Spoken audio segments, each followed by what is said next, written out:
আসসালামু আলাইকুম প্রিয় ভিউয়ার্স, আশা করি আপনারা সবাই ভালো আছেন। আজ একটি গুরুবিদ্যা পুস্তক থেকে কিতাব থেকে, অর্থাৎ যে ব্যক্তি কিতাবটি লিখেছে সেই ব্যক্তি বিভিন্ন গুরুদের কাছ থেকে তন্ত্রমন্ত্র শিখেছে।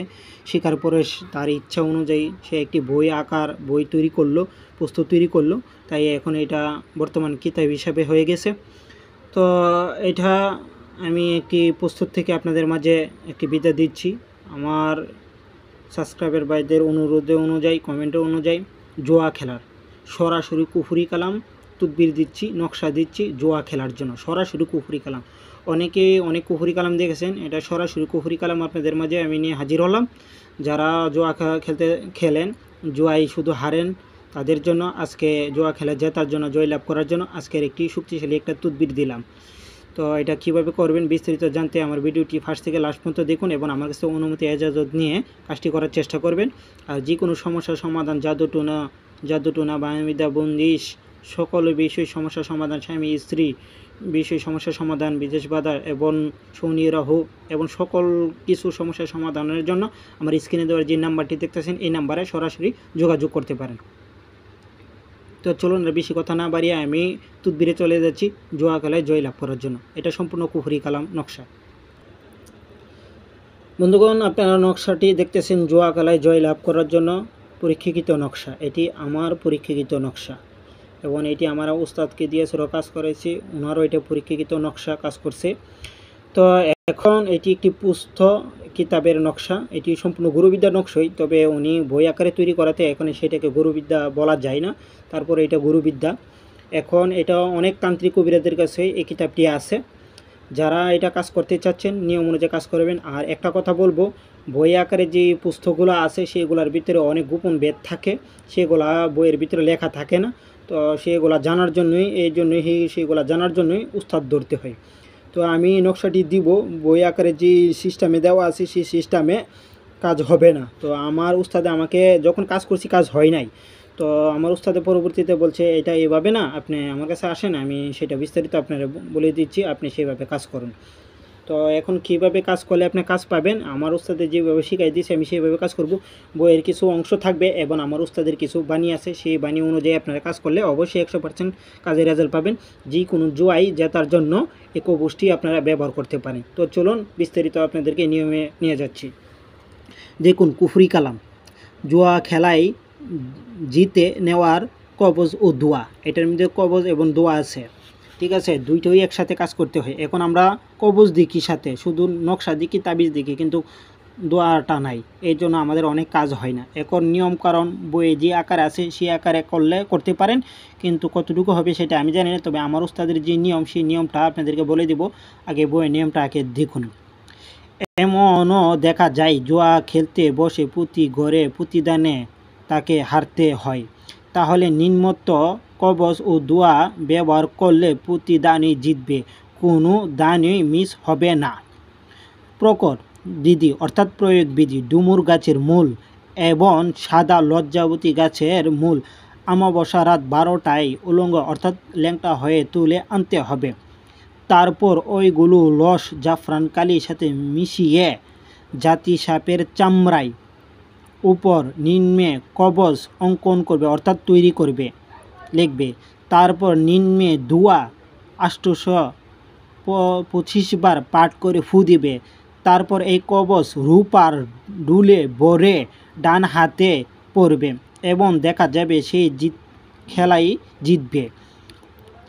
এখন এখানে কী সাজেশন আছে, সাজেশনটা বলতে আমি যেটা বোঝাচ্ছি, এখানে সম্পূর্ণ বিষয় বলে দেওয়া আছে। তারপর আপনাদেরকে বলছি, এখানে যখন কবচটা পরবেন, কবচটাকে আপনাকে সবুজ কাপড় দিয়ে বেষ্টনীন করতে হবে, অর্থাৎ সবুজ কাপড়, একদম সবুজ কাপড়, পতাকা কালার যে কাপড়টা আমাদের বাংলাদেশের, এই সবুজ কাপড় দিয়ে পেঁচাবেন, ঠিক আছে। সবুজ কাপড় দিয়ে পেঁচানোর সময় আপনার মাথার চুল এবং হাতের নখ দিবেন, মাথার চুল এবং হাতের নখ দিবেন, আপনার যে জুয়া খেলবে তার দিবেন, ঠিক আছে। দেওয়ার পর এটা সবুজ কাপড় দিয়ে পেঁচাবেন, ঠিক আছে। পেঁচায়া আপনি কুমারী মেয়ে আছে না, কুমারী মেয়ে, এই কুমারী মেয়ে দিয়েছে এরা সবুজ কাপড় দিয়ে ডান হাতে বাঁধবেন, ডান হাতের কোণের উপরে বেঁধে দিবেন সবুজ কাপড় বেঁধে। এখন এটা কোন দিন বাঁধবেন, আপনি যখন অমাবস্যা রাত্রিতে এইটা কাজটা করবেন, কাজটা শেষ হওয়ার পরে আপনি সকাল অর্থাৎ সকাল সুবে সাদেকে হওয়ার পর সকাল 9টার ভিতরে আপনাকে এটা বাঁধতে হবে। ডান হাতে কোণের উপরে ডান হাতে বেঁধে দিবেন। বেঁধে দেওয়ার পর আপনি মিষ্টি এনে ছোটো বাচ্চাদেরকে খেতে দিবেন, এটার সদকা জাকাত হিসাবে খেতে দিবেন, ঠিক আছে। তারপর আপনি যে দোয়াটা তো পড়বেন, যে মন্ত্রটা দেখতেছেন এই মন্ত্রটা আপনাকে ভালো করে মুখস্থ করতে হবে, ভালো করে মুখস্থ করে নিতে হবে। পড়ার আগে কবজের উপরে আবার দোয়াটি পড়ে নেবেন, ঠিক আছে, দোয়াটি পড়ে নিন। এখন মূলত বিষয়টা হচ্ছে আপনাকে এই দোয়াটা আগে, এই মন্ত্রটা আগে আপনাকে জাকাত দিয়ে নিতে হবে। এখন জাকাত দিতে গেলে কীভাবে জাকাত দেবেন, ঘিয়ের প্রদীপ জ্বালাবেন একটা, তারপর আপনি কাঁচা দুধ নেবেন, ফুল নেবেন, আগরবাতি জ্বালাবেন, ধূপধুনা দিবেন, গায়ে আতর সুবাস মাখবেন, লাল কাপড় সিলে সারা কাপড় পরিধান করবেন এবং বাতাসা অথবা মিষ্টি রাখবেন। রাখার পর খালি ঘরের ভিতরে বসে এই দোয়াটা, এই মন্ত্রটা আপনাকে 1008 বার পড়তে হবে। 1008 বার পরে আপনি সিদ্ধ করে নেবেন, জাকাত দিয়ে নেবেন, ঠিক আছে। মিষ্টিটি হ্যাঁ সাথে আপেল রাখবেন, কলা রাখবেন, আর অন্য ফল রাখবেন, 7 জাতের ফল এবং 5 কালারের মিষ্টি রাখবেন, ঠিক আছে। সাথে পান রাখতে হবে, সুপারি রাখতে হবে। এগুলা পরে সকালে উঠে আপনি মানুষকে দিয়ে দিবেন খাওয়ার জন্য, মিষ্টিগুলা ফলগুলা ছোটো বাচ্চাদেরকে দিয়ে দিবেন, আপনার জাকাত হয়ে যাবে, মন্ত্র সিদ্ধ হয়ে গেল। তারপরে আপনি এই মন্ত্র কাজ করবেন, এই নকশার কাজ করবেন। এখন যখন এই মন্ত্রটা আপনি কাজটি নকশাটা আপনার হাতে বেঁধে দেবেন, বেঁধে দেওয়ার পর কাজ সম্পূর্ণ শেষ। তারপর আপনি যখন জয় খেলতে যাবেন, আপনি প্রতি পূর্ণিতে এবং অমাবস্যাতে কাঁচা দুধ এবং মধুতে তামার বাটিতে আপনি তাবিজটা খুলে, রেশমি কাপড় থেকে সবুজ কাপড় থেকে খুলে আপনি তামার বাটিতে কাঁচা দুধের মধ্যে এবং মধুর মধ্যে আপনি দিয়ে রাখবেন, ঠিক আছে। কাঁচা দুধ এবং মধু একসাথে দিয়ে রেখে আপনি সারা রাতে এটা ভিজিয়ে রাখবেন। তারপরে পরের দিন সকালে উঠে আবার কুমারী মেয়ে দিয়ে আপনি যখন খেলতে যাবেন, কুমারী মেয়ে দিয়ে আপনি এই তাবিজটা বাঁধতে হবে, তাবিজটা বাঁধতে হবে।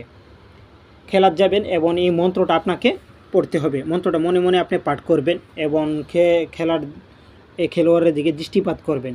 তখন তাদের খেলার মাইন্ড নষ্ট হয়ে যাবে আর সেটা আপনার অনুকূলে চলে আসবে, ঠিক আছে। এবং যখন আপনি সমস্যা হবে তাবিজে হাত দিয়ে মনে মনে মন্ত্রটা আপনি পড়বেন, ঠিক আছে।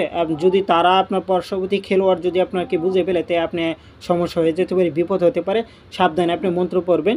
পার্শ্ববর্তী খেলোয়াড় যাতে আপনাকে না বুঝে আপনি কি করতেছেন, বাম হাতে চাপদা ধরবেন, তাবিজটা ধরে আপনি মন্ত্রটা পড়বেন। এটা হইলো সম্পূর্ণ নিয়ম, গোপন বেদ সম্পূর্ণ বলে দিলাম, ঠিক আছে। আপনি এইভাবে কাজটি করবেন, যতবার পড়তে পারেন পড়বেন, তারপর আপনি দাইন মারবেন, ইনশাল্লাহ আস্তে আস্তে দেখবেন আপনার খেলা আপনার অনুকূলে আসবে। আর যদি নিজেরাই অবশ্যই তৈরি না করতে পারছেন তাহলে আমার সাথে যোগাযোগ করবেন, অবশ্যই আমি আপনাদেরকে সেটা তৈরি করে দিব। ভালো থাকবেন, সুস্থ থাকবেন, স্ক্রিনের নাম্বার আছে, এই নাম্বারে যোগাযোগ করবেন।